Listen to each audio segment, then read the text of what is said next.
Her legs trembled as she carried her tray across the crowded dining hall, each step a calculated risk. 4 pairs of eyes tracked her movement like predators sizing up their next meal. The noise of the bustling mess hall faded to a distant hum as Chief Petty Officer Maya Reyes focused on finding an empty table far from trouble. But trouble, it seemed, had already found her. Before we jump back in, tell us where you're tuning in from. And if this story touches you, make sure you're subscribed. Because tomorrow, I've saved something extra special for you. Maya had arrived at Naval Base San Diego just 3 days ago. As the newly assigned combat tactics instructor, she knew her reputation had preceded her, though clearly not everyone had gotten the memo. Her first week was supposed to be about orientation and settling in, not confrontation. Yet here she was, caught in the crosshairs of 4 junior officers, who'd taken an immediate dislike to the petite woman assigned to train them in advanced close-quarters combat. "Hey, instructor." The call came from Ensign Jackson, the ringleader of the group. His voice carried over the dining hall chatter with deliberate volume. "Why don't you join us? We saved you a seat." It wasn't an invitation. It was a challenge. The false friendliness in his voice was betrayed by the predatory gleam in his eyes and the smirks shared among his companions.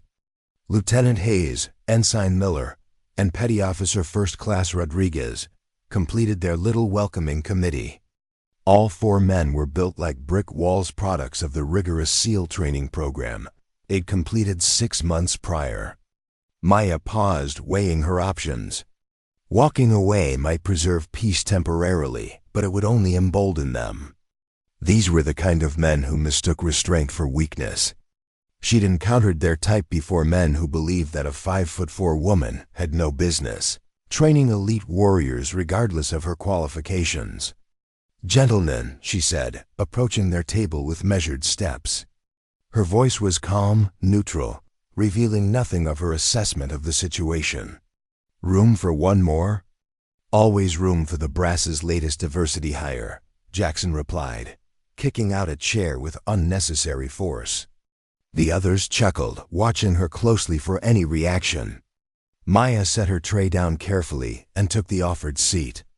She maintained perfect posture, her movements economical and precise.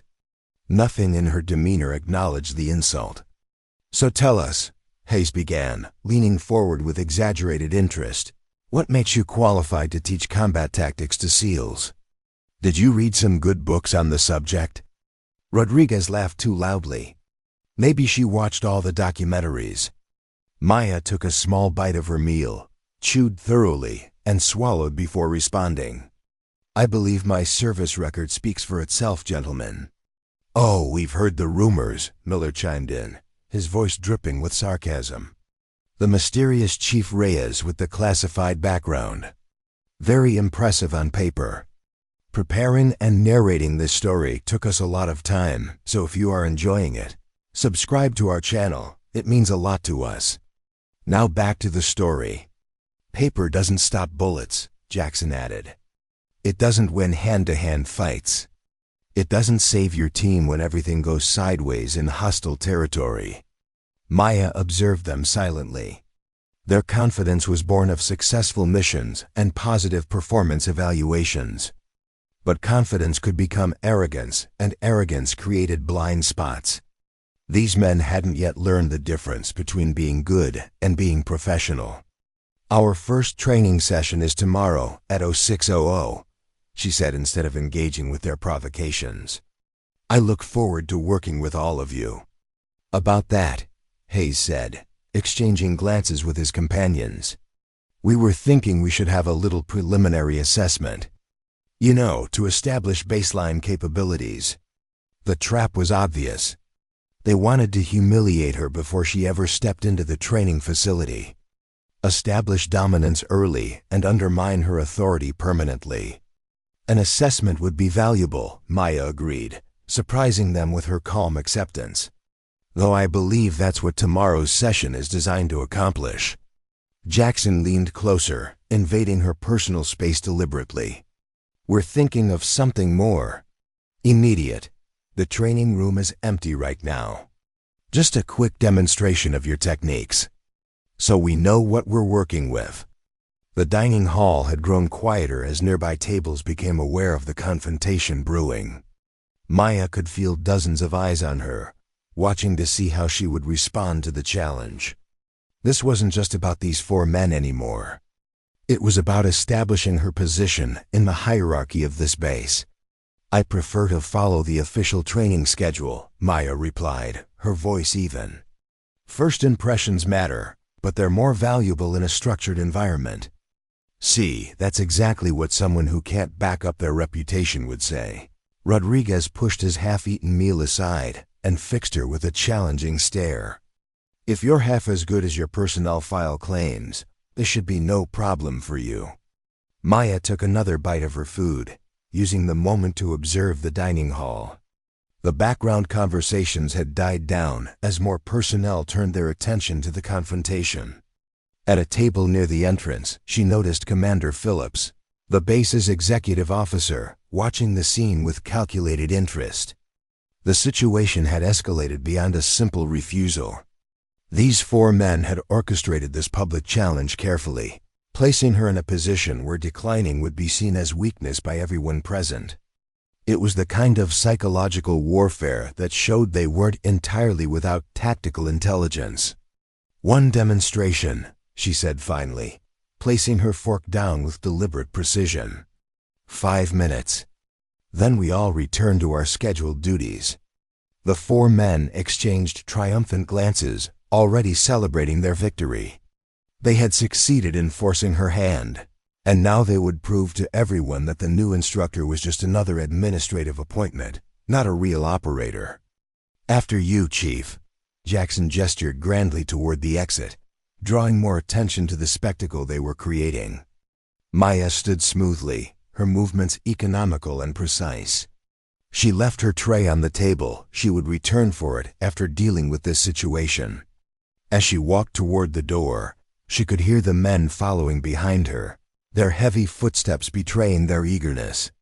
Around the room, chairs scraped as other personnel rose to follow, not wanting to miss whatever was about to happen. The walk to the training facility was brief, but charged with anticipation. Word spread quickly, and by the time they reached the large mat-covered room, nearly 30 spectators had gathered to witness the impromptu demonstration. Maya noted that Commander Phillips had positioned himself near the entrance, his presence giving this unauthorized session a veneer of official sanction. The training room was a cavernous space with padded flooring and walls designed for practicing hand-to-hand combat techniques. Equipment racks lined one wall, holding training weapons and protective gear. Fluorescent lights hummed overhead, casting harsh shadows that shifted with every movement. "So," Jackson said, stepping onto the mats and turning to face her with a predatory smile, "how do you want to do this? One at a time, or—" The implied threat hung in the air. 4 against 1. In any other context, it would be considered assault rather than training. But Maya understood what was happening. This wasn't just about her, it was about establishing precedent for how female instructors would be treated at this facility. "One at a time seems appropriate for a demonstration," she replied, stepping onto the mats and removing her uniform jacket to reveal a fitted black t-shirt. She placed the jacket carefully on a nearby bench and turned to face her challengers. "I'll go first," Jackson volunteered, as she had expected. The ringleader needed to establish his dominance early. Maya nodded and took a position in the center of the mat. "Attack however you like. Don't hold back on my account." A murmur ran through the gathered crowd. Her calm confidence was either impressive bravado or foolish overestimation of her abilities. Either way, they were about to find out.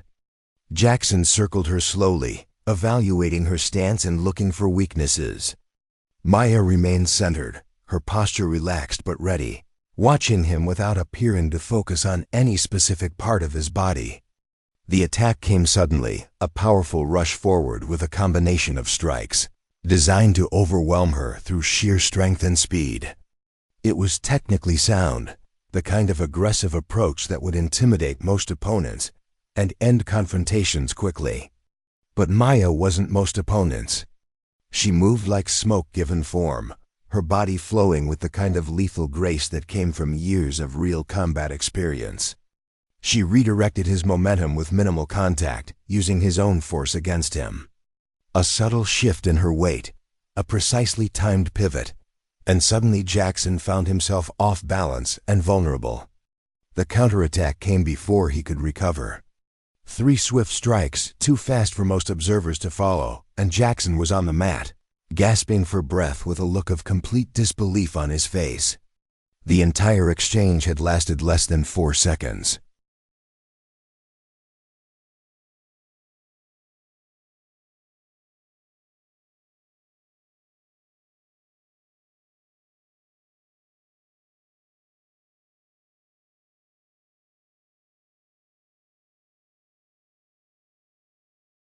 The training room went completely silent. No one had expected the confrontation to end so decisively or so quickly. Maya stepped back, resuming her ready stance as if nothing extraordinary had happened. "Next," she said quietly. Reyes hesitated, his earlier confidence visibly shaken by the effortless way she had dismantled Jackson. But backing down now, in front of his peers and a growing audience, wasn't an option. He stepped forward, adjusting his approach based on what he had just witnessed. His attack was more cautious, probing for weaknesses rather than committing fully. It was a smarter approach, but it made no difference to the outcome. Maya countered with a different technique, demonstrating her versatility and adaptability. Within 7 seconds, Reyes joined Jackson on the mat, his arm locked in a submission hold that he couldn't break without risking injury. "Tap when you're ready to continue breathing normally," Maya instructed calmly. Reyes tapped the mat immediately, his face flushed with a combination of physical strain and embarrassment. Miller and Rodriguez exchanged nervous glances. The demonstration had already proven Maya's capabilities beyond any reasonable doubt, but pride and peer pressure kept them from backing down. They decided to attack simultaneously, abandoning all pretense of a fair assessment. "Both of you?" "Interesting choice," Maya commented, adjusting her stance slightly. Their coordinated attack showed their training. They moved well together, covering each other's angles and creating a genuine tactical challenge. For a moment, it seemed they might actually succeed where their friends had failed. They managed to back Maya toward the edge of the mat, seemingly trapping her between their advancing forms. That's when everything changed. Maya's expression shifted subtly, something dangerous flashing in her eyes, a glimpse of what lurked beneath her professional exterior. She exploded into motion, her techniques no longer demonstrative but devastatingly effective. The movements weren't showy or theatrical. They were brutally efficient, the kind that came from operations where hesitation meant death. 12 seconds later, both men were immobilized on the mat, neither having landed a single effective strike. Maya stood between them, not even breathing hard, her posture still perfect and her expression once again neutral. The silence in the training room was absolute. Even Commander Phillips looked stunned by the display of skill they had just witnessed. This wasn't just technical proficiency, this was the kind of combat, mastery that could only be earned through years of high-stakes operations. Maya helped Miller and Rodriguez to their feet, then did the same for Reyes and Jackson. Her movements were professional, without a hint of triumph or mockery. "I believe that concludes our 5 minutes," she said, her voice carrying easily through the silent room. "I look forward to working with all of you tomorrow morning. 600, don't be late." She retrieved her uniform jacket, put it on with the same methodical precision that characterized all her movements, and walked toward the exit. The crowd parted automatically to let her pass, their expressions ranging from shock to newfound respect. As she reached the doorway, Commander Phillips stepped into her path, his weathered features revealing nothing of his thoughts. "Chief Reyes," he said, his voice pitched for her ears alone. A word in my office, if you please. Maya nodded once sharply. Of course, sir. The walk to the commander's office was conducted in silence. Phillips led the way through the administrative building, his back straight and his pace brisk. Maya followed exactly 3 steps behind, maintaining perfect military bearing despite the unplanned exertion she had just completed. Phillips' office was Spartan and functional, with minimal personal touches beyond a few framed photographs on the credenza behind his desk. He closed the door and moved to the window, looking out over the base for several long moments before speaking. That was not how we planned to introduce you to the training cadre, he said finally, turning to face her. No, sir, Maya agreed. It wasn't my preference either.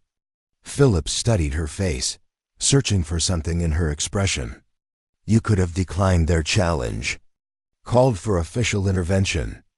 With respect, sir, that would have undermined my position permanently, Maya replied. They needed to understand who they were dealing with. And do they understand now, Chief? They're beginning to, sir. Phillips nodded slowly, then moved to his desk and retrieved a folder from the top drawer. He placed it on the desk, opened it, and turned it toward Maya. Do you know why you were assigned here, Chief Reyes? To implement advanced close-quarters combat training for the West Coast SEAL teams, sir. That's the official reason, Phillips agreed. The real reason is more complicated. He tapped the folder with one finger. Inside was a collection of reports and evaluations, all marked with high security classification levels. The SEAL teams based at this facility have an exceptional operational record, Phillips continued. Their technical skills are beyond reproach. But there have been incidents, behavioral issues that suggest a cultural problem. Maya remained silent, waiting for him to elaborate. Excessive force during operations. Disregard for tactical guidance from support personnel. Insubordination toward officers outside their direct chain of command. Phillips closed the folder. They're developing a reputation for arrogance that's beginning to interfere with joint operations. And you believe I can help address these issues, sir? Your background makes you uniquely qualified. Chief, 10 years with Naval Special Warfare Development Group. Instructor at the Advanced Training Command. Multiple combat deployments with multinational special operations teams. Phillips met her gaze directly. And a reputation for enforcing professional standards regardless of rank or background. Maya processed this information carefully. Her assignment wasn't just about teaching combat techniques. It was about reshaping the culture of an elite unit that had begun to prioritize individual capability over professional discipline. The demonstration today was enlightening, Phillips admitted. But it's only the beginning. These men respect physical capability. That gets your foot in the door. But transforming their understanding of what makes a true professional warrior will take more than winning a few sparring matches. I understand the mission parameters, sir, Maya said. It won't be the first time I've had to recalibrate attitudes about operational excellence. Phillips nodded, seeming satisfied with her response. There's something else you should know. He hesitated, then continued. Your reputation has preceded you in more ways than one. They know you by a different name in certain circles. Maya's expression remained neutral, but her posture tensed slightly. Sir? Phantom, Phillips said quietly. Though most believe that's just a calcine attached to operational myths rather than a real person. Few people knew that name or its connection to her. Fewer still knew the operations associated with it. The kind of missions that never appeared in official reports or military histories. The kind that involved entering facilities deemed impenetrable and eliminating targets considered untouchable. Myths serve their purpose, sir, Maya replied carefully. Indeed they do, Phillips agreed. But sometimes the reality is more valuable than the legend. He gestured toward the door. Your official introduction to the training cadre is still scheduled for tomorrow morning. I suggest you use today's. Impromptu demonstration as a foundation rather than a conclusion. Understood, sir. Will there be anything else? Just one thing, Chief, Philip said, his voice taking on a more personal tone. The men you just humiliated are good operators. Arrogant and undisciplined, but with genuine potential. Their behavior today was unacceptable, but they're worth salvaging. That's why I'm here, sir, Maya replied. Not to break them, but to build them into something better. Phillips nodded, a hint of approval in his eyes. Dismissed, Chief, and welcome to Naval Base San Diego. Maya came to attention, executed a perfect about-face, and exited the office with the same measured precision that characterized all her movements. As she walked back toward the dining facility to retrieve her abandoned lunch tray, she considered the situation methodically. The four men had forced her hand, compelling her to demonstrate capabilities she would have preferred to reveal more strategically. But perhaps their approach had unwittingly accelerated her mission. Sometimes shock was the most effective way to break through entrenched attitudes and create space for new understanding. When she entered the dining hall, conversation died immediately. All eyes turned toward her, but the quality of attention had changed. The dismissive curiosity from earlier had been replaced by something more complex, a mixture of respect, wariness, and intense interest. Her tray had been cleared away, but that wasn't surprising. She proceeded to the serving line to obtain a fresh meal, aware of the whispers following her progress. Information traveled quickly on military bases. Chief Reyes. She turned to see Master Chief Ortega, the senior enlisted leader for the base's SEAL contingent, gesturing toward his table. Unlike the earlier invitation from Jackson and his friends, this one carried genuine professional courtesy. Maya approached and placed her tray across from the Master Chief. Good afternoon, Master Chief. Ortega was a weathered veteran with 25 years of service, the last 15 with the SEALs. His face bore the marks of countless operations in hostile environments, and his eyes carried the weight of decisions that had determined whether teams returned intact or in body bags. Heard you had an interest in introduction to some of our junior personnel, he said, his voice carrying no particular judgment. Information travels quickly, Maya observed. Always has, Ortega agreed. Especially when it involves 4 or more. Confident operators getting dismantled in under 60 seconds. Maya took a bite of her meal, chewing thoroughly before responding. They requested a demonstration. Ortega's weathered face creased in what might have been a suppressed smile. So I heard. He studied her for a moment, then continued in a lower voice. They didn't know who they were challenging, did they? Few people do, Master Chief, Maya replied carefully. Ortega nodded, seeming satisfied with her response. Those 4 have potential. Good instincts, solid technical skills. But they're missing something important. Perspective, Maya suggested. Exactly, Ortega agreed. They've been successful enough to believe they're exceptional. Haven't yet learned the difference between being capable and being professional. He took a drink from his water bottle. This morning's lesson was a good start. What's your plan for following up? Implementation rather than humiliation, Maya said. Their technical foundations are solid. My job is to build on those foundations while recalibrating their understanding of operational excellence. They won't make it easy for you, Ortega warned. Especially after today. Their pride's been wounded. Pride is less dangerous than ignorance, Maya replied. They can operate with bruised egos. They can't operate with fundamental misconceptions about combat effectiveness. Ortega studied her thoughtfully. You're not what most of them expected. What did they expect, Master Chief? Someone who would teach from the manual. Someone whose combat experience was theoretical rather than practical. He paused, choosing his words carefully. Someone they could dismiss because they couldn't imagine her surviving the environments they operate in. And now? Now they're recalculating, Ortega said. trying to understand how someone half their size just systematically dismantled their assumptions about combat capability. Maya finished her meal with the same methodical precision she brought to every task. Understanding will come through experience, not explanation. My job is to provide that experience in a controlled environment.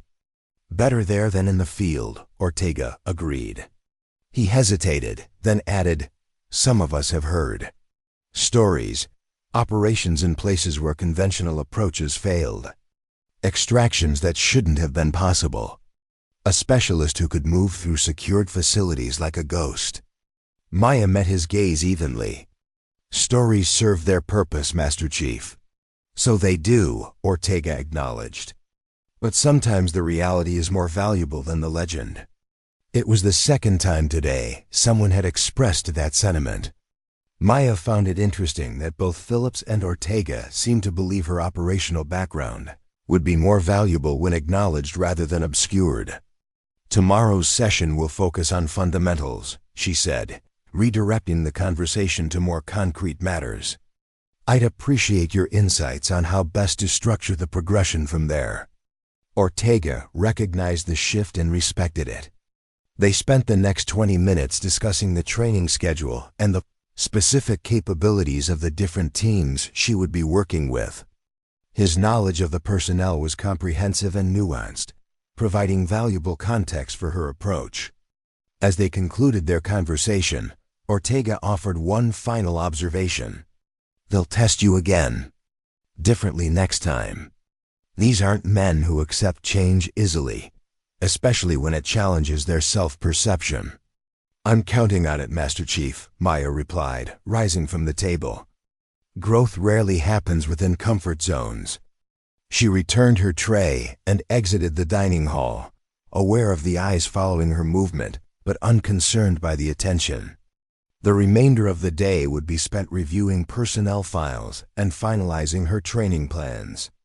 Tomorrow would bring new challenges, but the groundwork had been laid. The 4 men who had cornered her in the dining hall had unwittingly accelerated her mission. They had forced a demonstration that established her credentials more effectively than any formal introduction could have achieved. Now came the more difficult part, transforming their understanding of what made a true professional warrior. As she walked across the base toward her assigned quarters, Maya allowed herself a moment of reflection. These men were good operators with genuine potential. Their behavior today had been unprofessional and unacceptable, but as Phillips had said, they were worth salvaging. Her job wasn't to break them, but to build them into something better. The lesson had begun. Class would continue tomorrow at 600. The soft glow of dawn was just beginning to filter through the coastal fog as Maya arrived at the training facility. She preferred the quiet hours before official activities began, time to prepare both the environment and her mind for the challenges ahead. The previous day's confrontation had accelerated her timeline, but it had also provided valuable insights into the team dynamics she would be working with. She methodically arranged the training area, setting out equipment with the same precise attention to detail that characterized all her movements. Every placement was deliberate, creating an environment that would facilitate both instruction and assessment.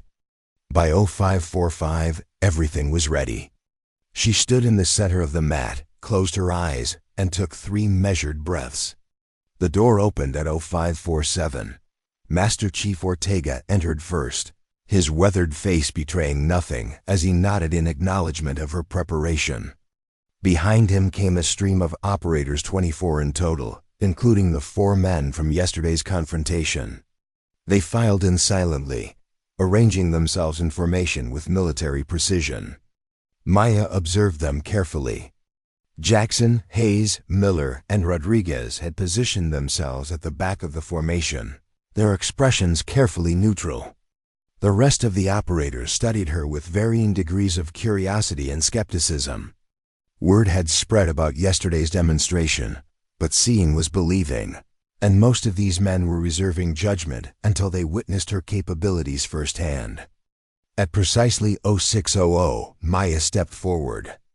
Good morning, she began, her voice carrying clearly through the space without being raised.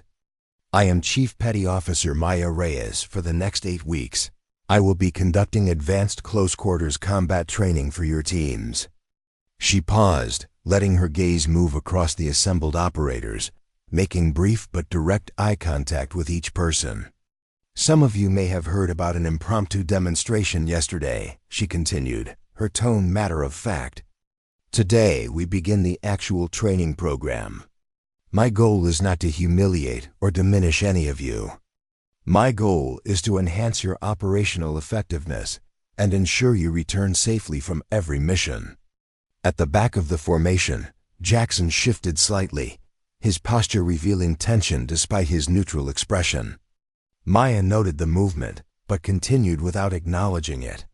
Combat effectiveness is not measured by individual prowess alone, she said. It is measured by how well you function as a cohesive unit, how adaptable you remain under changing conditions, and how disciplined you are when facing unexpected challenges. She moved to the equipment she had arranged earlier, gesturing for the operators to gather around. Today's session will focus on fundamental principles that underlie all effective combat techniques. Many of you may believe you already understand these principles. I encourage you to approach today's training with an open mind regardless. For the next 2 hours, Maya led them through a series of exercises designed to assess their current capabilities while simultaneously introducing subtle modifications to their techniques. Her instructions were clear and precise, demonstrating each movement with the kind of fluid efficiency that revealed mastery beyond mere technical proficiency.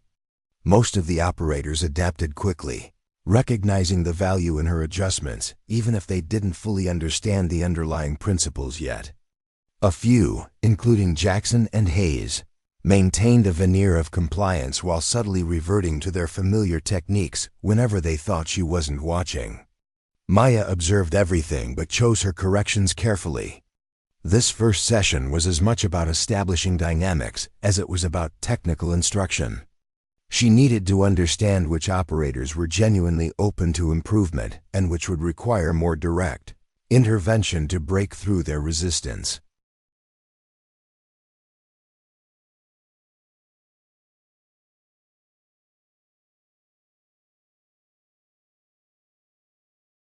As the session neared its conclusion, she paired them for practical application exercises, deliberately placing Jackson with one of the more receptive operators rather than with his usual cohort.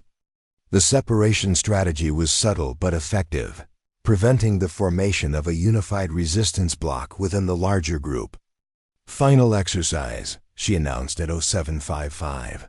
I will demonstrate a sequence with Master Chief Ortega. Then each pair will replicate it with your own variations, based on size and strength differentials.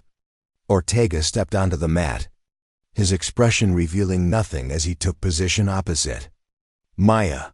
What followed was a choreographed exchange that looked deceptively simple, but contained layers of technical complexity that only the most observant operators would fully appreciate.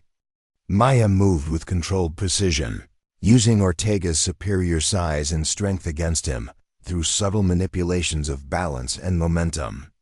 The Master Chief played his role perfectly, applying genuine resistance without compromising the demonstrative value of the exchange. When they finished, Maya turned to the assembled operators. Questions before you attempt the sequence? A hand raised near the middle of the formation. Petty Officer Chun, one of the more experienced operators, stepped forward. The weight transfer in the third movement, is that adaptable for opponents significantly larger than yourself? It was a genuine question, asked with professional curiosity rather than challenge. Maya appreciated the engagement. Excellent observation, she replied. The principle remains consistent regardless of size differential, but the application point shifts based on your opponent's center of gravity. Let me demonstrate. She called forward Lieutenant Ramirez, the largest operator in the room at 6'4" and 240 pounds. The contrast between them was striking. Maya looked almost child-sized next to his imposing frame. She walked them through the movement slowly, highlighting the subtle adjustments that made the technique effective despite the extreme size difference. The key is understanding that physical size creates both advantages and vulnerabilities, she explained. Larger opponents generate more momentum, which provides more energy for you to redirect. Ramirez nodded, clearly impressed by how easily she had controlled his movement, despite the strength disparity. Makes sense when you demonstrate it that way, Chief. The operators paired off and began practicing the sequence. Maya moved among them, offering corrections and adjustments tailored to each pair's specific dynamics. When she reached Jackson and his partner, she found them struggling with the timing of a critical transition. "Your base is unstable," she observed, addressing Jackson directly. "You're prioritizing power over balance, which compromises your recovery capability." Jackson's jaw tightened, but he nodded curtly. "Yes, Chief." "Show me your interpretation of the sequence," Maya instructed, stepping back to observe. Jackson moved through the sequence with technical competence but obvious rigidity. His movements were textbook perfect, but lacked the fluid adaptability that characterized truly effective combat techniques. He was following the form without understanding the underlying principles. "Stop," Maya said after 30 seconds of observation. "Your foundation is solid, but you're fighting against yourself." "Ma'am." Jackson's tone was carefully neutral, but his eyes revealed his frustration. "Combat isn't about forcing your opponent to conform to your expectations," Maya explained. "It's about adapting to the reality of the engagement while maintaining your objective." She demonstrated a modified version of the movement. "Try again with this adjustment." Jackson attempted the modified sequence, his movements slightly smoother, but still constrained by his resistance to fully embracing the new approach. Maya watched him complete the sequence twice more before moving on to the next pair. She had identified the core of his limitation. He was technically proficient, but conceptually rigid, unable to distinguish between form and function. At precisely 0800, she called the session to a close. "That's time for today. Review the principles we covered and be prepared to build on them tomorrow." Dismissed. As the operators filed out, Maya noticed Commander Phillips observing from the doorway.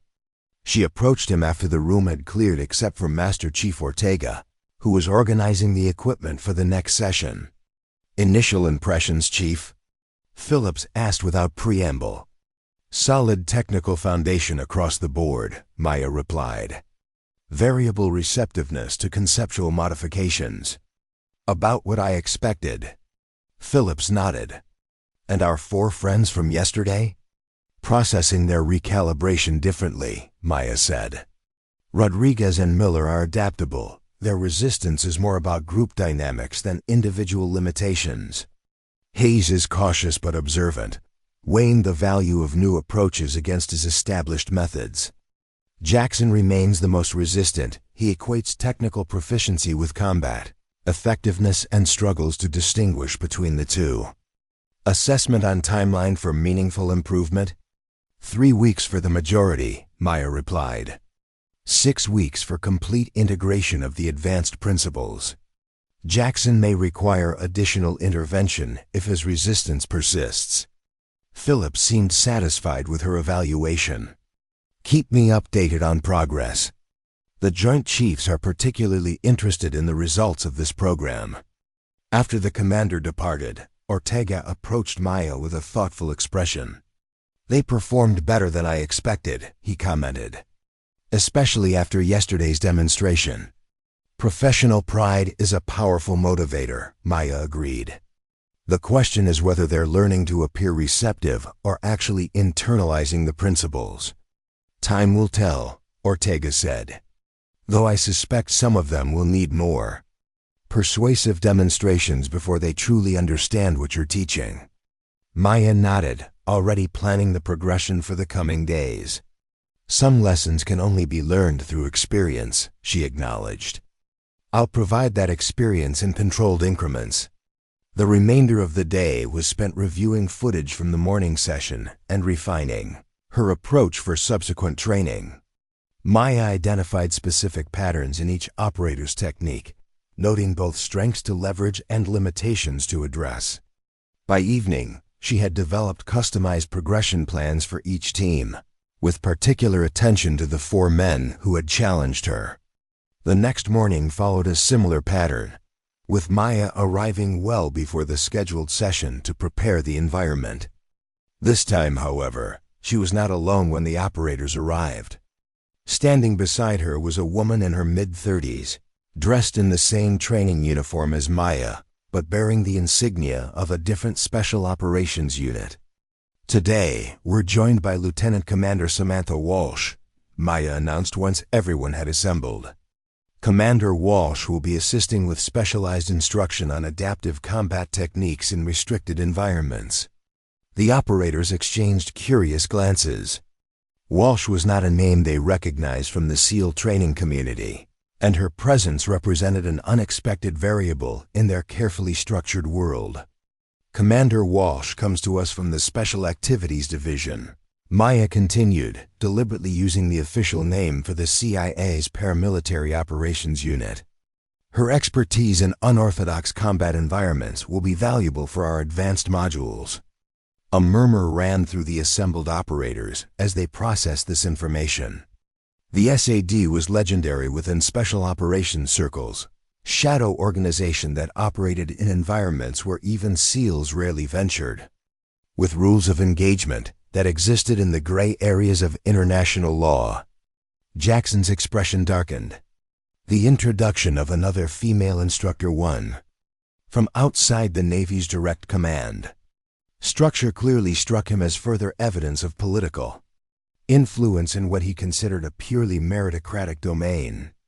Maya noted his reaction but continued without addressing it directly. "Today's session will focus on situational awareness and tactical adaptation. Commander Walsh will demonstrate techniques for operating effectively when conventional advantages are compromised." What followed was a masterclass in combat adaptability.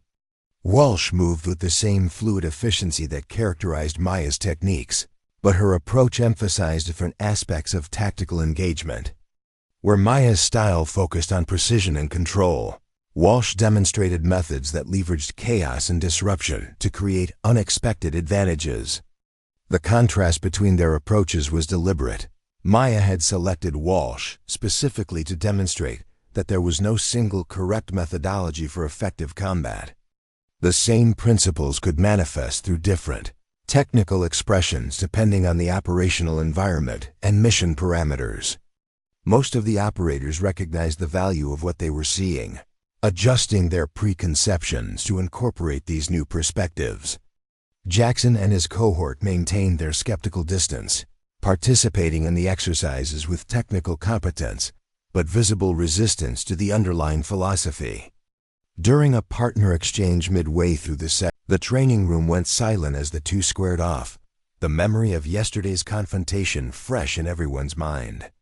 "This exercise focuses on adaptability under constraint," Maya explained to the group while maintaining eye contact with Jackson. "Lieutenant Jackson will attempt to complete the objective while I provide active resistance. The constraint is that he must accomplish this without causing injury to either of us." Jackson's jaw tightened at the implied criticism, but he nodded curtly. "Understood, Chief." The objective was simple: retrieve a training knife from a table on the far side of the mat and return to the starting position. The constraint transformed what would normally be a straightforward task into a complex tactical problem. Jackson approached the exercise with determined focus. His initial attempts to bypass Maya through speed and direct routes were efficiently countered, forcing him to reconsider his approach. After several failures, frustration began to show in his increasingly aggressive movements. "You're still treating this as a test of force," Maya observed, redirecting his momentum for the 5th time. "The objective doesn't require you to defeat me, only to accomplish the mission within the constraint parameters." The comment struck a nerve. Jackson's next attempt was more measured, attempting to create distractions rather than overcome her directly. It was a step in the right direction conceptually, but his execution remained constrained by his fundamental approach to combat. After 10 minutes of failed attempts, Maya called a halt to the exercise. "What are you trying to accomplish, Lieutenant?" "Retrieve the training knife and return to the starting position," Jackson replied immediately. "And what is preventing you from accomplishing that?" "You are, Chief." Maya shook her head slightly. "I am an element of the environment, not the objective. The distinction matters." Jackson's expression revealed his confusion. He understood the words, but not their practical application to the problem at hand. "Let me demonstrate," Maya said, gesturing for Walsh to take her place.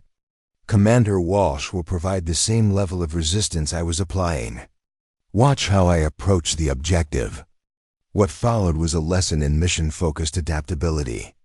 Rather than treating Walsh as an opponent to be defeated, Maya treated her as an environmental factor to be navigated.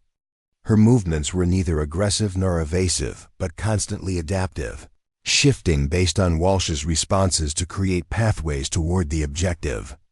The entire sequence took less than 20 seconds, with Maya retrieving the knife and returning to the starting position through a series of movements that seemed to flow around Walsh's resistance rather than confronting it directly. "The difference," Maya explained to the assembled operators, "is in how you conceptualize the problem. Lieutenant Jackson was trying to defeat me to reach the objective. I was focused solely on accomplishing the mission while working within the constraint parameters." She turned to address Jackson directly. "Your approach isn't wrong, but it's limited. In some operational contexts, direct confrontation is the optimal solution.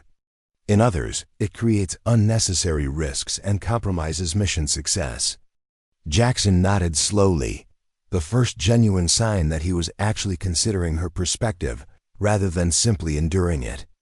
"I see the distinction, Chief, though I'm not sure I could replicate your approach." "That's why we train," Maya replied. "Not to replace your existing capabilities, but to expand your tactical options when facing complex challenges." The remainder of the session focused on practical applications of this principle, with each operator attempting variations of the exercise under different constraint parameters. By the conclusion at 0800, even the most skeptical participants had begun to recognize the value of the approach Maya and Walsh were demonstrating. As the operators filed out, Ortega approached Maya with an approving nod. "That was well executed," he commented. "The demonstration made the point more effectively than hours of explanation could have." "Experiential learning creates stronger neural pathways than theoretical instruction," Maya agreed, "especially with operators who prioritize practical application over conceptual understanding." Walsh joined them, her expression thoughtful. "Jackson showed more adaptability than I expected based on your briefing. There's potential there if you can break through his conceptual barriers." "Those barriers weren't formed overnight," Maya replied. "Breaking through them will require consistent pressure applied at the right points." Ortega chuckled. "In other words, the same principles you're teaching them about effective combat." "Exactly," Maya confirmed. "Combat dynamics apply beyond physical confrontation. The same principles govern any environment where objectives must be accomplished against active resistance." The next 2 weeks followed a similar pattern, with Maya systematically introducing principles that challenged the operators' established approaches to combat effectiveness. Each session built upon previous concepts, creating a comprehensive framework that expanded their tactical options without invalidating their existing capabilities. Progress was visible across all teams, though at varying rates.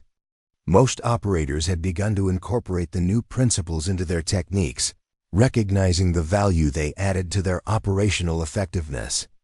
Jackson and his cohort remained the most resistant, though even they had begun to demonstrate incremental improvements in adaptability and situational awareness. The true test came during the 3rd week, when Maya introduced the first full-scale scenario exercise. The training facility had been reconfigured overnight to simulate an urban environment with multiple levels, restricted visibility, and unpredictable elements controlled by staff playing opposition forces. Today's exercise will evaluate your ability to apply the principles we've covered in a dynamic environment, Maya explained during the briefing. You'll operate in 4-person teams with specific mission objectives.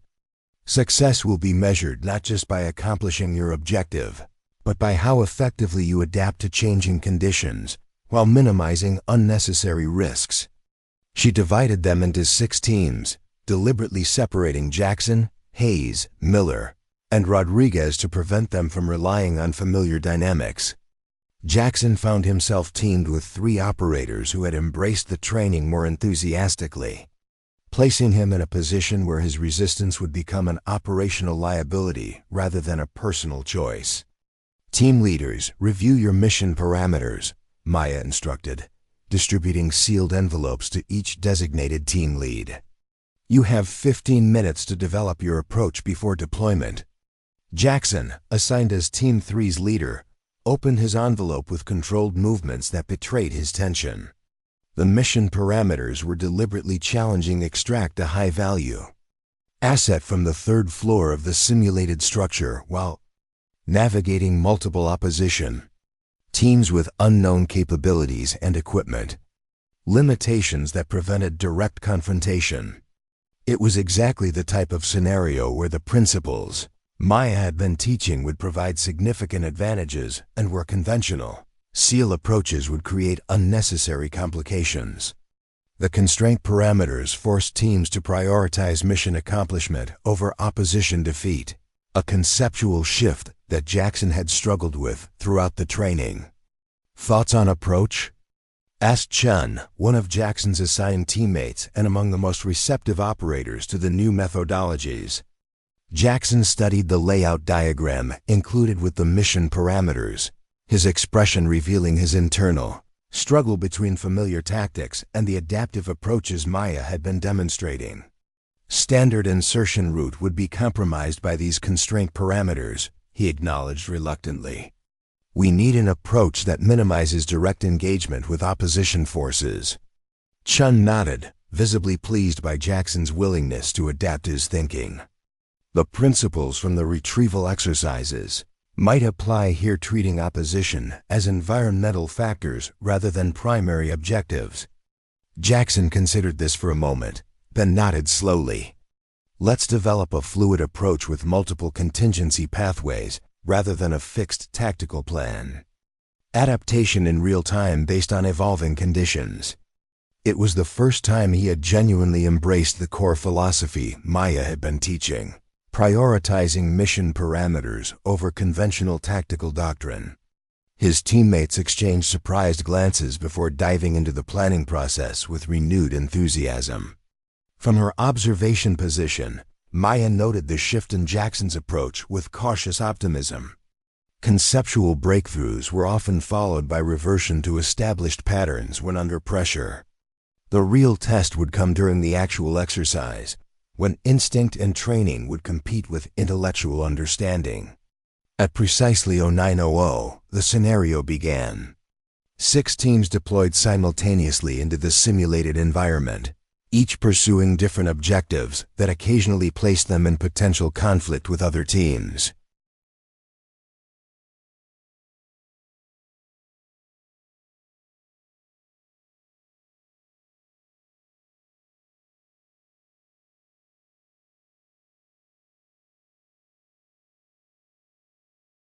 Opposition forces moved through predetermined patterns designed to create complex tactical challenges that couldn't be resolved through direct confrontation. Maya monitored each team's progress through a combination of surveillance systems and field observers positioned throughout the structure. Most teams performed reasonably well, applying the principles from training with varying degrees of success. 2 teams reverted to conventional approaches when faced with unexpected challenges, creating complications that compromised their mission effectiveness. Team 3, under Jackson's leadership, began with promising adaptability.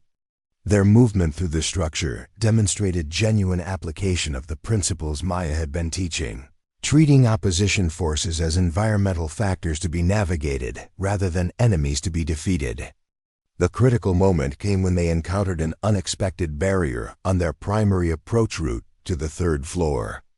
Conventional SEAL doctrine would dictate a forceful breach or direct confrontation with the opposition team controlling the area.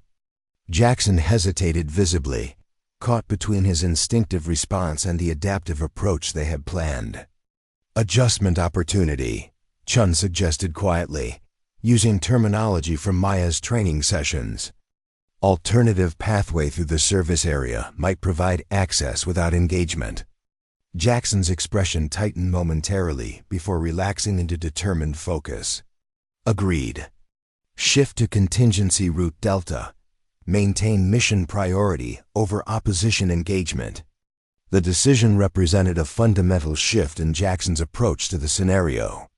Rather than asserting dominance through superior capability, his default strategy, throughout his career, he was prioritizing mission accomplishment through tactical flexibility and environment navigation. Team 3 successfully extracted their high-value asset and completed their mission with minimal opposition engagement, demonstrating the most effective application of Maya's principles among all participating teams. Their performance was in perfect moments of hesitation and occasional reversion to conventional approaches had created unnecessary complications, but the core philosophy had remained intact throughout the exercise. During the debriefing session, Maya observed Jackson carefully. His body language revealed conflicting emotions: professional satisfaction with their successful mission completion competing with lingering resistance to acknowledging the effectiveness of approaches that contradicted his established beliefs about combat doctrine. Team 3 demonstrated the most consistent application of adaptive principles, Maya noted during her evaluation. Their approach prioritized mission parameters over conventional tactical responses, resulting in the most efficient extraction with minimal unnecessary engagement. Jackson's expression remained neutral, but a subtle shift in his posture suggested he was processing her assessment with genuine consideration rather than defensive resistance. Questions or observations from team leaders? Maya asked, opening the floor for discussion. Jackson hesitated before speaking. The adaptive approach provided advantages in this specific scenario, he acknowledged carefully. Though I'm not convinced it would translate effectively to all operational environments. It was a significant concession from someone who had initially dismissed her methodologies entirely. Maya recognized the opening for what it was: not complete acceptance, but willingness to consider contextual applications rather than categorical rejection. Operational effectiveness requires selecting the right approach for specific mission parameters, she agreed.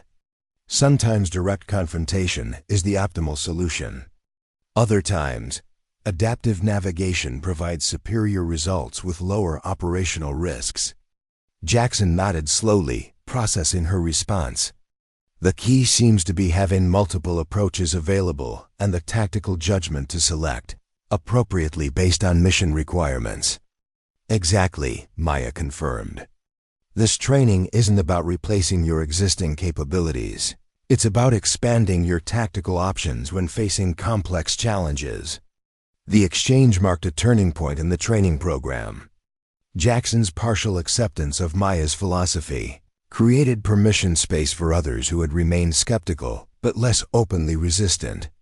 The dynamic shifted from competitive assessment to professional evaluation, with operators beginning to integrate new approaches alongside their established methodologies rather than viewing them as mutually exclusive. As the debriefing concluded, Maya noticed Commander Phillips observing from the doorway. His slight nod communicated satisfaction with the progress she was making. The transformation wasn't complete, but the foundation had been established. These operators were beginning to understand that true combat effectiveness came not from rigid adherence to established doctrine, but from adaptability and contextual awareness. The real work was just beginning. The fourth week of training began with an unexpected announcement. Maya gathered the operators in the briefing room rather than the training facility, a departure from established routine that immediately raised questions among the assembled personnel. Beginning today, we're shifting to an integrated operational framework, she explained once everyone was seated. The principles you've been learning will now be applied in realistic mission scenarios rather than isolated training exercises. Commander Phillips stood beside her, his presence lending official weight to the announcement. We've received authorization for a series of joint exercises with other special operations units, he elaborated. These exercises will simulate actual mission parameters with full equipment loadouts and operational constraints. A ripple of interest moved through the group. Training was one thing, but joint exercises with other special operations units represented a different level of evaluation and opportunity for professional recognition. The first exercise begins tomorrow at 0400, Maya continued. You'll be organized into mixed operational teams rather than your standard unit configurations. Team assignments are being distributed now. As personnel reviewed their assignments, reactions varied from professional interest to visible surprise. Maya had deliberately created team combinations that separated established partnerships and placed operators with complementary but distinct capabilities together. Jackson found himself assigned as second-in-command to Chun, a reversal of their normal hierarchy that placed him in a supporting rather than leading role. His expression remained neutral, but a subtle tension in his jaw revealed his discomfort with the arrangement. Questions about the exercise parameters? Maya asked once everyone had reviewed their assignments. Hayes raised his hand. Chief, what opposition forces will we be facing? Elements from Marine Force Recon, Army Rangers, and a specialized unit from the Air Force, Maya replied. Each with distinct operational doctrines and equipment configurations. This information generated increased interest. Most joint exercises involved known quantities with predictable approaches. The combination Maya described would create genuinely unpredictable tactical challenges. Terrain profile? Miller asked, his professional curiosity overcoming his lingering resistance to Maya's authority. Mixed urban and wilderness components, Maya said. The exercise will take place in the training range near Camp Pendleton, with multiple operational zones requiring different tactical approaches. Rodriguez leaned forward slightly. Equipment limitations? Realistic mission constraints, Maya explained. Each team will be equipped according to specific scenario parameters rather than standard loadouts. Adaptability to available resources will be a significant evaluation factor. The questions continued for another 20 minutes, focusing on specific operational details rather than challenging the exercise concept. Even Jackson and his cohort had shifted from resistance to professional engagement, their queries revealing genuine interest in preparing effectively for the coming challenge. As the briefing concluded, Maya added one final point. This exercise isn't about individual performance metrics. It's about operational effectiveness under realistic constraints. The teams that demonstrate the most effective application of adaptive principles while achieving mission objectives will be selected for a specialized follow-on assignment. This announcement generated immediate interest. Special assignments represented career advancement opportunities and professional recognition that could influence future deployment options. The stakes had just been elevated beyond simple training evaluation. Maya observed the reactions carefully, noting who responded with competitive enthusiasm versus professional focus. The distinction would prove significant during the actual exercise, where pressure often revealed underlying motivational frameworks that influenced operational decision-making. As the operators filed out to prepare their equipment for the coming exercise, Commander Phillips remained behind with Maya. Operators at this level respond better to opportunity than obligation, Maya replied. The prospect of selection for a specialized assignment creates performance incentives without triggering resistance to authority. Phillips nodded thoughtfully. And the specialized assignment? Is that authorized? Joint Special Operations Command has approved a multinational training deployment for selected personnel. Maya confirmed. 8 operators from this group will be invited to participate in an advanced integration program with allied special operations units. Significant career opportunity, Phillips noted. Though I suspect some of our more traditionally minded personnel might find the multinational aspects challenging. That's the point, Maya said. The selection process will identify those who can adapt their operational philosophy to complement diverse tactical approaches rather than insisting on doctrinal conformity. The commander studied her for a moment, his expression thoughtful. You're not just training them in combat techniques, are you? This is about transforming operational psychology. Tactical proficiency is meaningless without conceptual adaptability, Maya replied. The most technically capable operator becomes a liability when they can't adjust to changing mission parameters. Phillips smiled slightly. I suspect your background provides unique perspective on that particular truth. Maya didn't respond directly to the implied question about her operational history. Tomorrow's exercise will reveal who understands the distinction between technical competence and operational effectiveness. The next morning began well before dawn. Operators assembled in full tactical gear, their expressions revealing a mixture of professional focus and competitive anticipation. The transportation to Camp Pendleton was conducted under simulated operational conditions, with teams isolated from each other to prevent coordination outside established communication protocols. Maya monitored the preparations from the Exercise Control Center, where screens displayed multiple camera feeds from throughout the training range. Commander Phillips joined her, along with senior representatives from the Marine, Army, and Air Force units participating as opposition forces. Interesting team compositions, commented Major Ellis, the Marine Force Recon Commander. Some unusual combinations there. Deliberate pairings based on complementary capabilities rather than established partnerships, Maya explained. Part of evaluating adaptability under realistic operational constraints. Colonel Harris, the Army Ranger representative, studied the deployment map with professional interest. Multiple insertion points with overlapping operational zones. Teams will inevitably encounter each other during mission execution. That's intentional, Maya confirmed. The exercise design includes both collaboration and competition elements, requiring teams to make real-time decisions about resource allocation and tactical priorities. As teams moved into their initial positions, Maya activated the communication system. All teams, this is Control. Exercise commences in 5 minutes. Mission parameters are loaded in your secure tablets. Confirm receipt and prepare for engagement. One by one, team leaders acknowledge the transmission. Maya observed Jackson's team closely as Chen reviewed their mission objectives with the group. Jackson's body language revealed none of his earlier resistance, his focus entirely professional as he contributed to the tactical planning process. Team 3, confirm mission parameters received and understood. Chen transmitted after reviewing their assignment. Confirmed, Maya replied. Exercise begins on my mark. 3, 2, 1 mark. The screens in the control center showed immediate activity as teams began moving toward their objectives.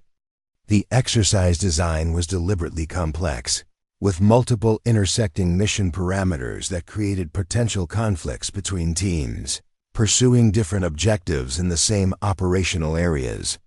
Within the first 30 minutes, it became clear which teams had genuinely embraced the principles Maya had been teaching versus those still operating under conventional doctrines. Teams led by operators who had fully integrated the adaptive approach moved through the environment with fluid efficiency, treating opposition forces as navigational challenges rather than direct confrontation targets. Teams still adhering to traditional SEAL doctrines found themselves engaged in prolonged tactical exchanges that consumed resources and created timeline delays, compromising their mission effectiveness despite technical proficiency in combat engagement. Team 3, with Chun leading and Jackson serving as tactical coordinator, demonstrated a remarkable integration of approaches. Their movement through the urban section of the training range reflected Jackson's traditional SEAL expertise in building clearance, while their engagement decisions showed Chun's adaptive philosophy regarding opposition management. Interesting partnership, Phillips commented as they watched Team 3 successfully extract a simulated high-value asset while avoiding unnecessary engagement with Marine opposition forces. Jackson seems to have found a way to integrate his established methods with the adaptive approach. He's beginning to understand that different tactical situations require different response frameworks, Maya agreed. The most effective operators can shift between methodologies based on specific mission requirements rather than applying a single doctrine universally. The exercise continued for 8 hours, with teams pursuing multiple objectives across the varied terrain of the training range. Opposition forces provided realistic resistance without artificially constraining team movements, creating genuine tactical challenges that required adaptive problem-solving rather than predetermined responses. By mid-afternoon, clear performance patterns had emerged. 3 teams consistently demonstrated superior operational effectiveness, achieving mission objectives with minimal resource expenditure and unnecessary engagement. 2 teams showed mixed results, succeeding in some scenarios while struggling with others. 1 team remained locked in conventional doctrine, technically proficient but operationally inefficient compared to their peers. The most significant development came during the final phase, when teams were required to extract from the operational area under simulated hostile surveillance. Conventional doctrine emphasized speed and direct routes, prioritizing minimal exposure over tactical subtlety. The adaptive approach Maya had been teaching emphasized environmental integration and perception management, using terrain and timing to avoid detection rather than outrunning it. Jackson's team faced a particularly challenging extraction scenario. Their designated extraction point was under direct observation by multiple opposition units, creating a tactical problem that couldn't be resolved through traditional methods without significant risk. From the control center, Maya watched as Chen and Jackson conferred about their approach. Their body language suggested disagreement, with Jackson initially advocating for a more direct approach while Chen proposed a more circuitous route that leveraged environmental cover. The critical moment came when Jackson visibly reconsidered his position, studying the tactical display before suggesting a modified approach that integrated elements of both methodologies. His proposal maintained the core philosophy of environmental navigation, while incorporating aspects of direct action that leveraged the team's specific capabilities.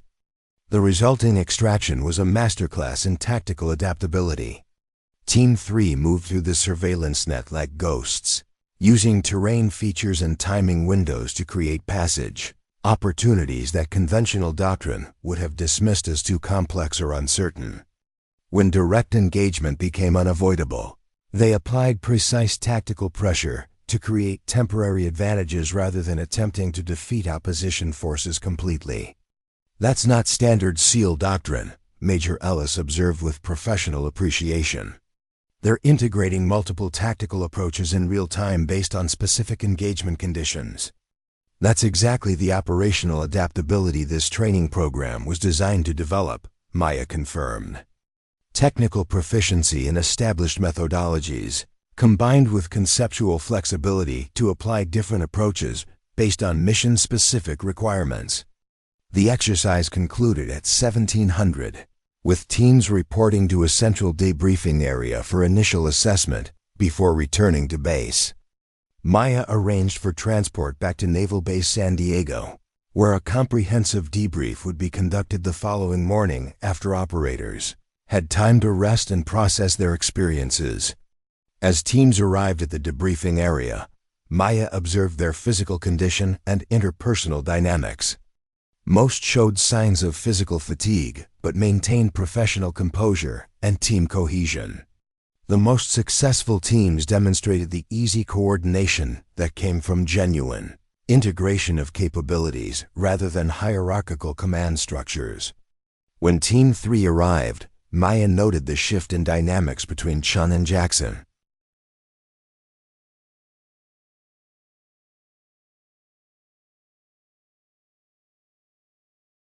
Where their initial relationship had been characterized by professional distance and underlying tension, they now moved with the synchronized awareness of operators who had developed genuine tactical trust. Their communication was efficient and contextual, using shortened phrases and nonverbal cues that indicated shared understanding of operational concepts. Initial assessment, Chief. Phillips asked as they prepared to return to base. 3 teams demonstrated superior operational integration, Maya replied. Team 3, Team 5, and Team 6 consistently applied adaptive principles while maintaining technical proficiency in established methodologies. They'll be primary candidates for the specialized assignment. Phillips nodded, his expression revealing satisfaction with the outcomes. And our 4 friends from the dining hall confrontation? Different developmental trajectories, Maya said.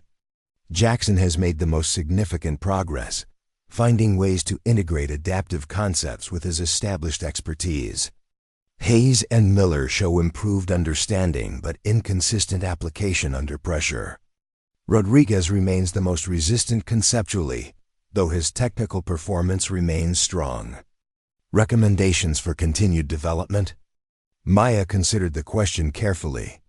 Jackson is ready for advanced integration training. The specialized assignment would accelerate his professional development. Reyes and Miller need more structured application exercises with clear evaluation metrics. Rodriguez requires direct intervention, pairing him exclusively with operators who have fully embraced the adaptive approach to create immersive exposure to alternative methodologies. The following morning's debriefing session was comprehensive and methodical. Teams presented their mission experiences while Maya and Commander Phillips provided assessment and feedback. Video footage from the exercise was used to illustrate specific tactical decisions and their operational consequences, creating clear connections between approach selection and mission effectiveness. When Team 3 presented their extraction sequence, the room fell silent as operators studied the unconventional methodology they had employed. The integration of multiple tactical approaches had created operational advantages that conventional doctrine couldn't have achieved, demonstrating the core principle Maya had been teaching throughout the program. The key decision point came here, Chun explained, highlighting a moment when their team had bypassed a seemingly optimal route in favor of a more complex approach. Conventional doctrine would prioritize the direct path despite the exposure risk. We identified an alternative that required more complex movement but provided superior environmental integration. Lieutenant Jackson's tactical modifications were critical to the execution, he added, acknowledging his teammates' contribution. His expertise in direct action capabilities allowed us to create temporary advantages at key points without committing to full engagement. Jackson nodded in acknowledgement of the recognition, his expression revealing none of the defensive pride that had characterized his earlier interactions. He had shifted from viewing alternative approaches as challenges to his expertise to recognizing them as complementary capabilities that enhanced overall operational effectiveness. As the debriefing concluded, Commander Phillips addressed the assembled operators.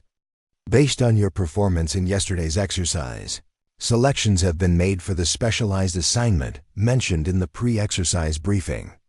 Those selected will be notified this afternoon and will begin preparation for a 6-week deployment starting next month.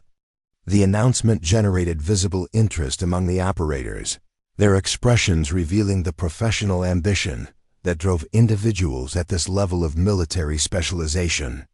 Even those who had initially resisted Maya's training methods now recognize the career advancement potential associated with selection for specialized assignments. As the operators filed out of the briefing room, Maya noticed Jackson lingering behind.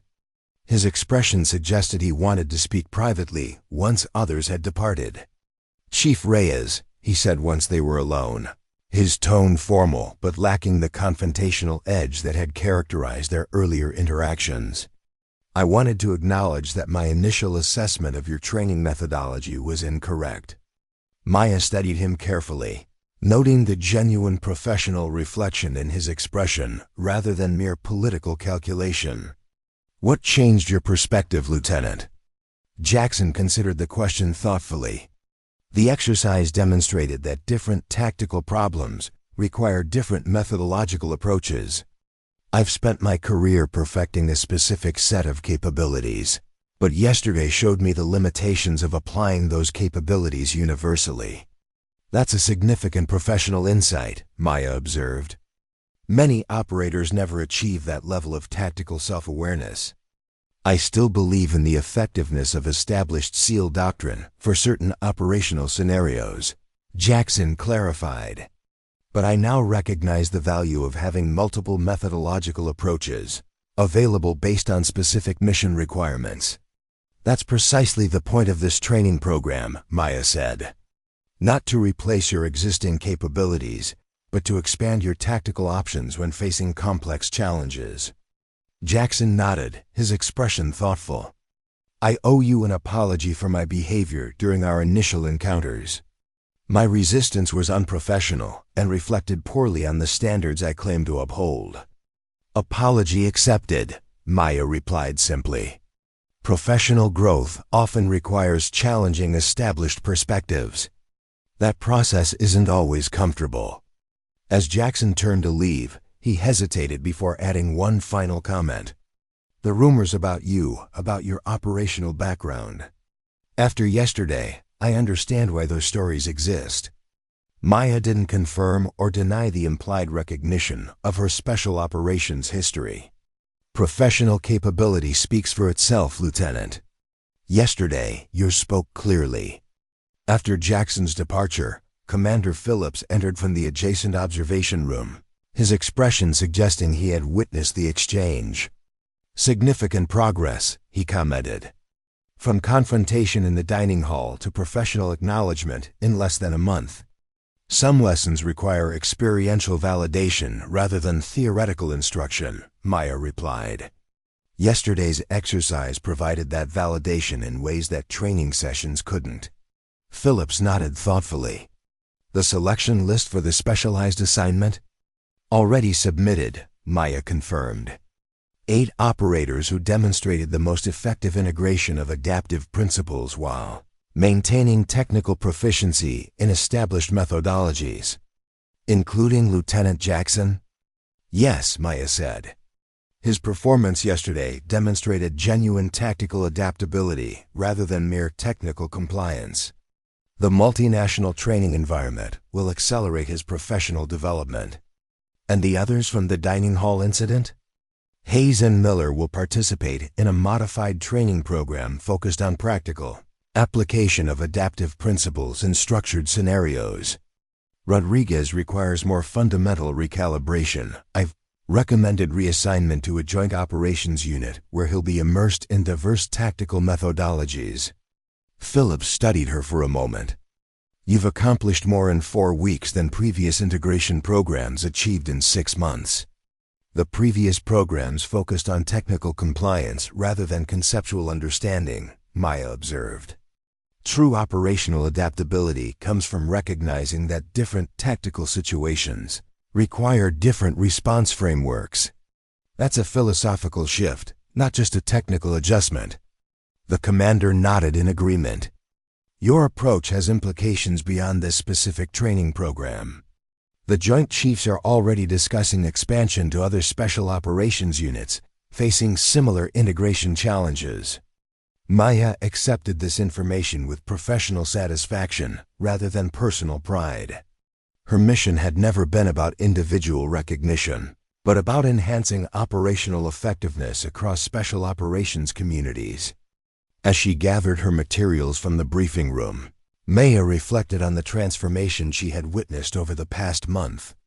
The confrontation in the dining hall seemed distant, now a catalyst for change rather than an end in itself.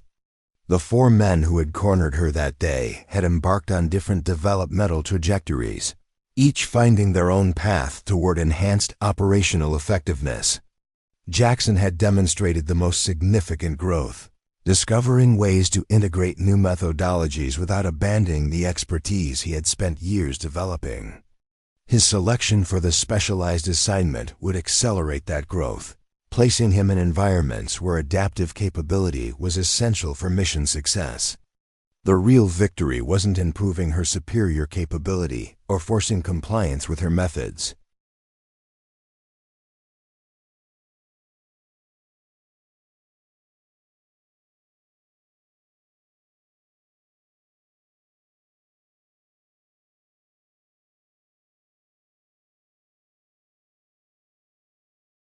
It was in transforming operational psychology across an elite unit, creating foundations for enhanced effectiveness that would save lives and improve mission outcomes long after her assignment concluded. True combat mastery wasn't about individual prowess or doctrinal purity. It was about adaptability, integration, and the conceptual flexibility to apply different methodological approaches based on specific operational requirements. The operators who understood that fundamental truth would become the next generation of special operations leaders, carrying that philosophy forward into increasingly complex mission environments. The lesson that had begun in the dining hall was complete. Class would continue tomorrow at 0600, 6 months after the initial dining hall confrontation. Naval Base San Diego hosted a multinational special operations conference. Representatives from allied nations gathered to discuss emerging tactical challenges and integration protocols for joint operations. The event represented the culmination of strategic initiatives that had been developing across special operations communities for years.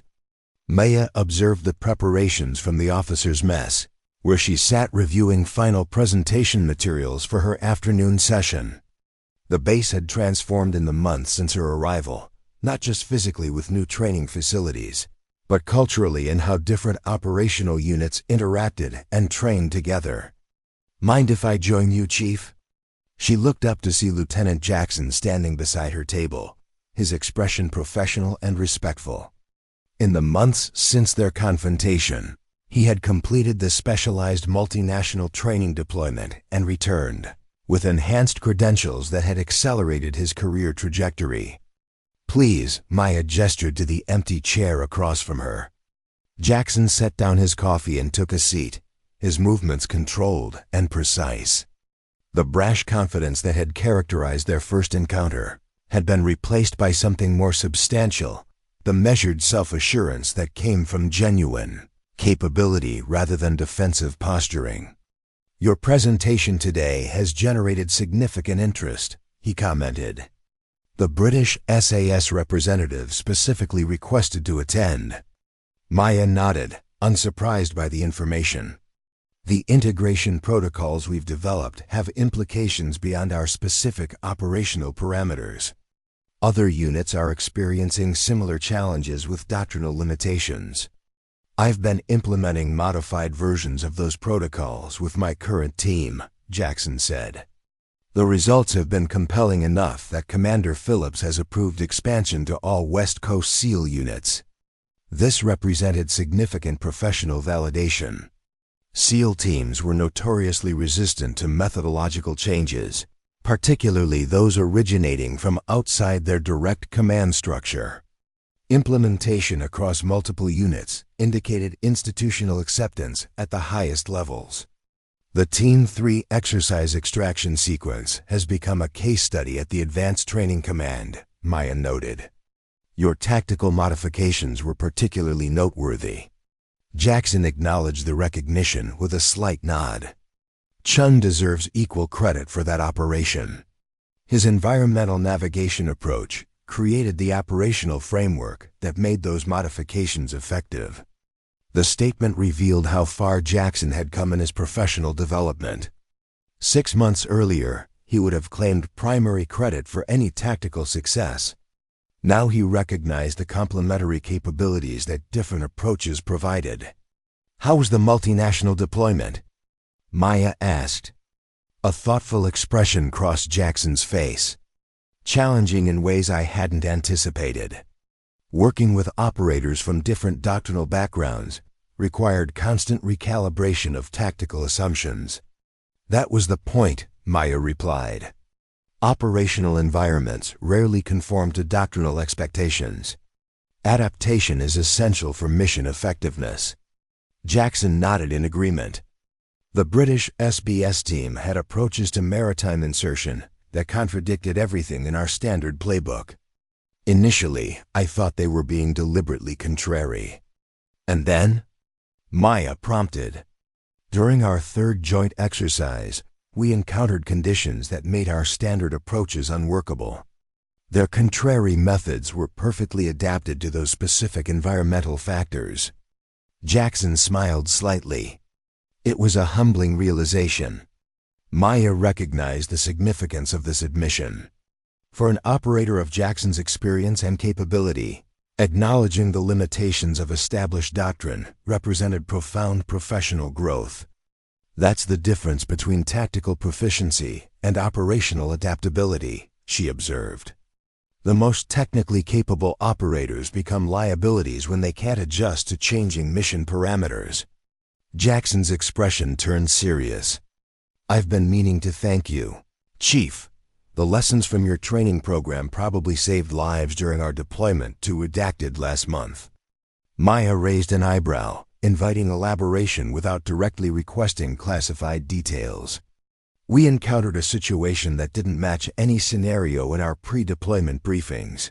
Jackson explained carefully, avoiding specifics that would compromise operational security. "Conventional doctrine would have dictated a direct approach that would have exposed our team to unnecessary risks. You found an alternative approach," Maya suggested. Jackson nodded. "We applied the adaptive principles from your training program, treating opposition forces as environmental factors rather than primary objectives. Created an extraction pathway that conventional doctrine would have dismissed as too complex or uncertain." The implication was clear without specific details. Jackson's team had successfully completed a high-risk mission by applying methodological approaches that contradicted established SEL doctrine but provided superior operational effectiveness in that specific context.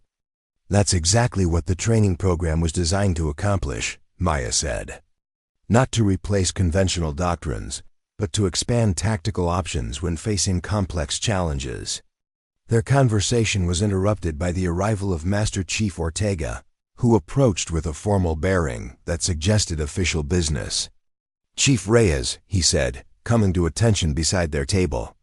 "The conference coordination team requests your presence. The Australian contingent has arrived early and specifically asked to meet with you before the formal presentations begin." Maya nodded, gathering her materials. "I'll be there momentarily." As Ortega departed, Jackson rose from his seat. "I won't keep you from your obligations, Chief. I just wanted to express my appreciation for the professional development your program provided." "The appreciation is mutual, Lieutenant," Maya replied. "Your willingness to challenge established perspectives demonstrates genuine commitment to operational excellence." Jackson hesitated, then added one final observation. "The dining hall confrontation, it seems like another lifetime ago. Hard to believe we were the same operators who thought challenging you would somehow enhance our professional standing." "Growth often begins with confronting limitations we didn't know existed," Maya said. "Your response to that confrontation revealed more professional potential than the confrontation itself." As she walked toward the conference center, Maya reflected on the transformation that had occurred over the past 6 months. The dining hall confrontation had been merely the catalyst for a process that had expanded far beyond her specific training assignment. What had begun as a targeted program for a single SEAL team had evolved into a systematic methodology being implemented across multiple special operations communities. The conference center buzzed with the controlled energy that characterized gatherings of elite operators. Representatives from allied nations moved through this space with the measured awareness that came from years of high-risk operations. Conversations flowed in multiple languages, discussing tactical challenges and operational parameters with the specialized terminology of professionals addressing shared concerns. Commander Phillips intercepted Maya near the main entrance, his expression reflecting professional satisfaction with how the conference was developing. "The Australian contingent is waiting in the side briefing room," he informed her. "Their team leader specifically requested a private consultation before your presentation." "Any indication of their specific interests?" Maya asked. Philip shook his head slightly. "Only that they've been implementing integration protocols, similar to those we've developed, and want to discuss comparative methodologies." The side briefing room contained 4 operators in Australian Special Operations uniforms. Their leader, identified by his rank insignia as a major, stepped forward as Maya entered. "Chief Reyes," he said, offering his hand. "Major Michael Bennett, Australian Special Operations Command. Your reputation precedes you." "Major," Maya acknowledged. "Similar conceptual frameworks, though our application methodologies differ based on specific operational requirements." What followed was a detailed technical discussion about adaptive combat principles and their implementation across different special operations communities. The Australians had developed approaches that complemented rather than duplicated the American methodologies, creating potential for enhanced integration in joint operations. The fundamental challenge remains consistent across all special operations communities, Bennett observed as their discussion concluded. Balancing doctrinal consistency with tactical adaptability in increasingly complex operational environments. That balance looks different depending on mission parameters and team composition, Maya agreed. The key is developing operators who understand the distinction between methodological preference and operational effectiveness. Bennett studied her thoughtfully. "You know, there's significant interest in your training methodologies beyond American special operations communities.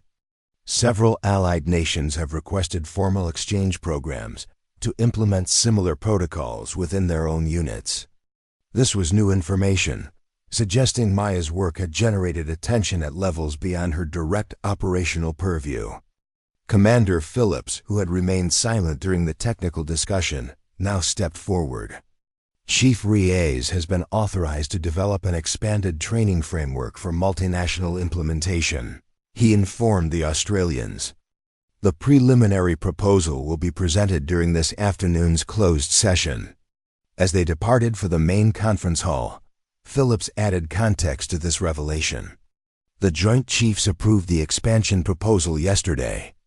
You'll be establishing a dedicated training unit with multinational staff and participants, implementing the integration protocols across allied special operations communities."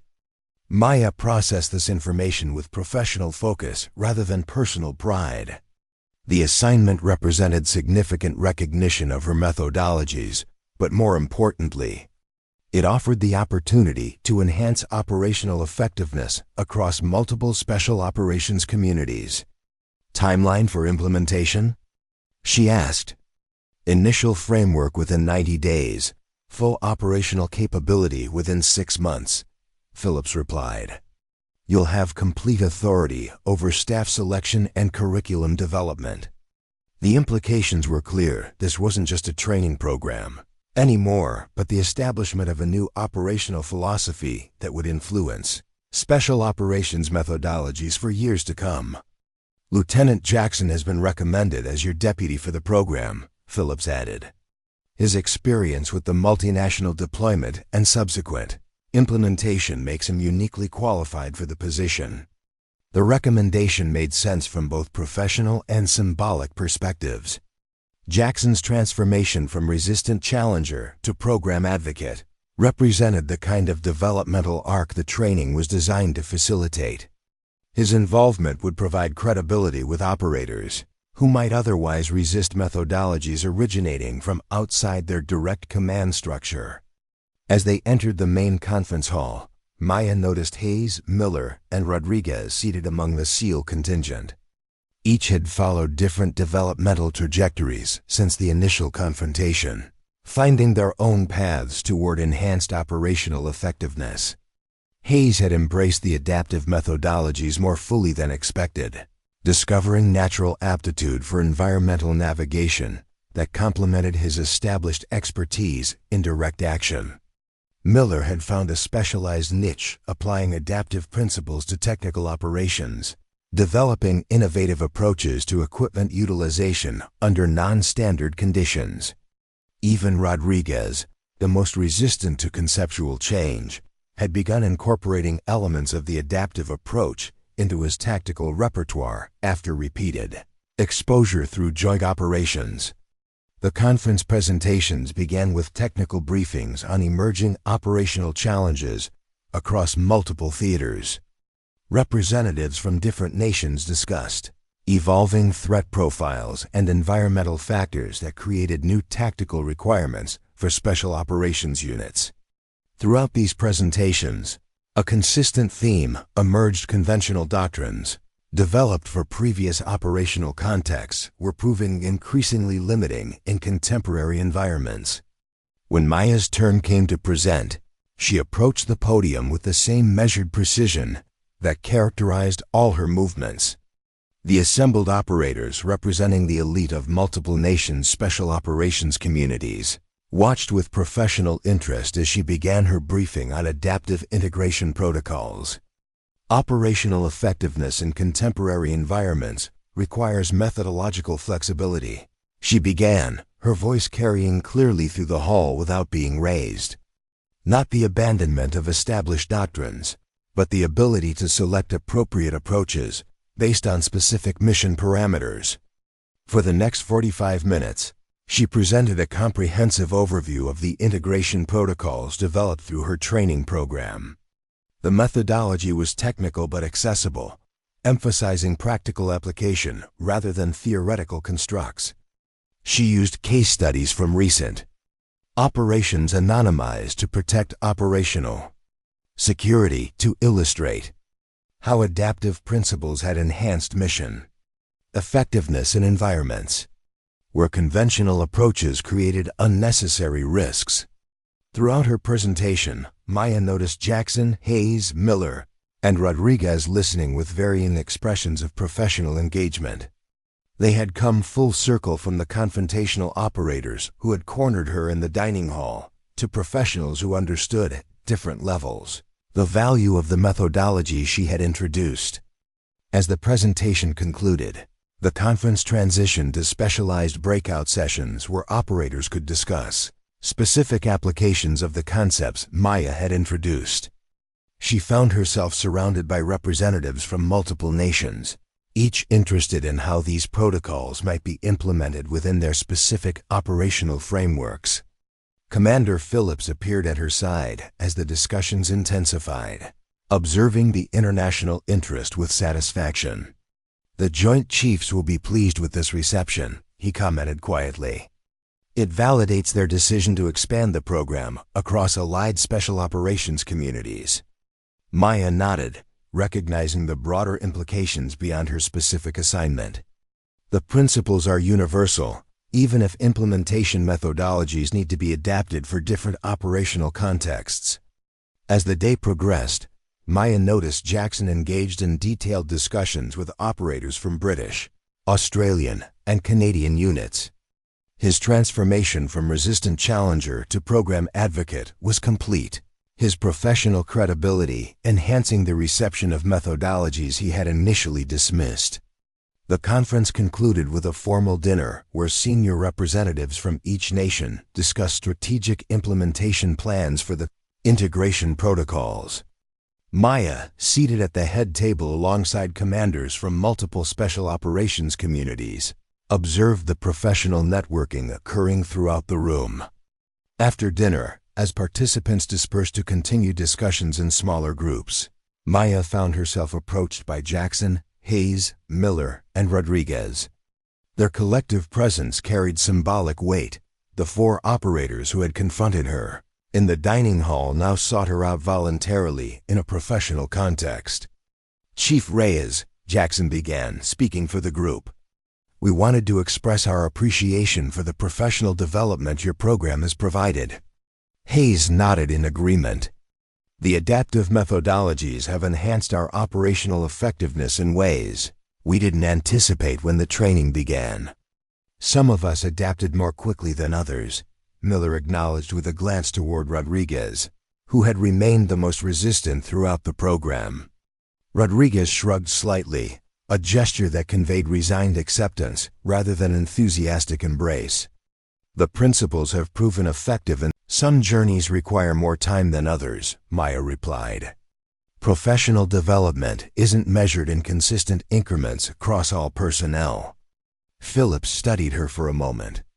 "Your assignment here officially concludes next week. The expanded program will require relocation to the Joint Training Facility at Fort Bragg." Maya nodded, having anticipated this development. "The transition plans are already in progress. Lieutenant Jackson has been briefed on his deputy role and is preparing for the transfer. Your impact here has extended far beyond the original assignment parameters," Phillips noted. "What began as a targeted training program for a single SEAL team has evolved into a multinational operational philosophy.